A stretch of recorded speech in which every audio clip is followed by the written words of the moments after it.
Most humans live normal lives. They're born, they grow, they become educated, find a job, settle down, pay bills, sometimes raise a family, wait for the clock to tick away and die. And throughout this existence, no matter how many times they feel the urge to rain down upon their fellow man with furious anger and great hatred, they resist the temptation. This is due to a kill switch, if you will, a moral compass of sorts that stops them stepping over that threshold into extreme violence. But not all humans are born this way.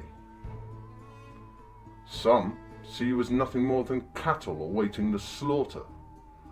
And the most evil and vilest of these creatures is a man you've probably never even heard of.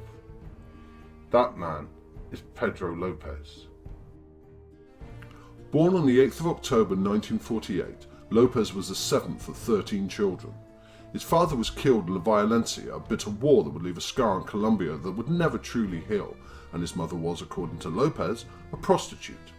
Both of these things would start young Pedro on the path to the monster he would become. With no male role model around, he would learn from the men that his mother serviced that violence was okay as she was regularly abused. He would also be a target of her own wrath, and said that on more than one occasion he would be exposed to the sexual acts taking place in his own home. This left a huge impression on him, so much so in fact that at the age of 8 he was caught fondling his younger sister and was subsequently thrown out of the house. He ended up in Bogota where he joined a street gang and during this time was approached by a man who offered him a bed and somewhere to stay. This man took Lopez to an abandoned building and assaulted him. At the age of 12, an American family living in Colombia took pity on him and took him in. Then they enrolled him into a school for orphans, but once again he was molested, this time by a teacher, so he returned to the streets. By the time he had turned 18, he was a successful car thief, but like all criminals, he was living on borrowed time and would eventually find himself arrested and incarcerated. While in prison, he was brutally gang raped, and in retaliation he hunted down those responsible and stabbed them to death. Upon his release, he moved to Peru, and it was here that his murder spree began in earnest.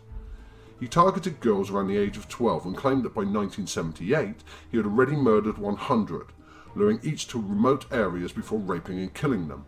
But as high as his body count was, it could have ended right there, if not for the intervention of a misguided man of God. While trying to abduct a 9-year-old girl, Lopez was caught by a local tribe who found him guilty under their law. The sentence was to be buried alive.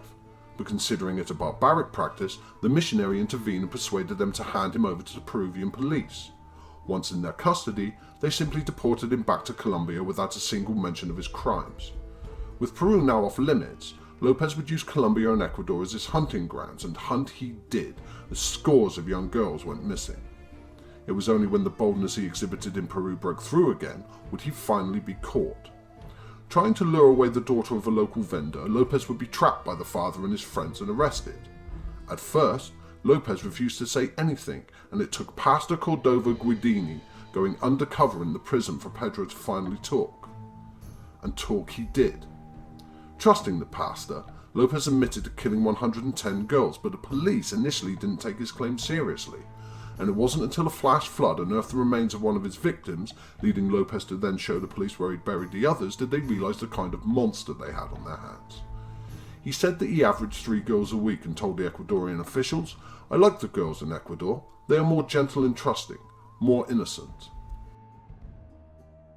Lopez finally confessed to killing upwards of 300, which should have been more than enough to convince the relevant judicial system to lock him away in a dark hole for the rest of his life, and it would have been, but for an Ecuadorian law that stated that anyone declared insane could only serve a maximum of 16 years in prison.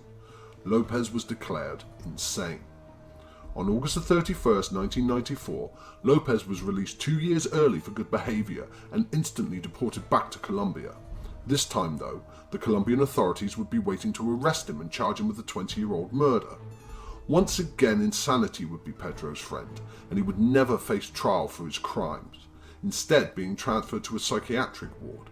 4 years later, he was declared sane and released on a $50 bail bond, and after he paid a visit to his mother, demanding an inheritance she had no way of giving him, he sold her only bed and chair and vanished without a trace.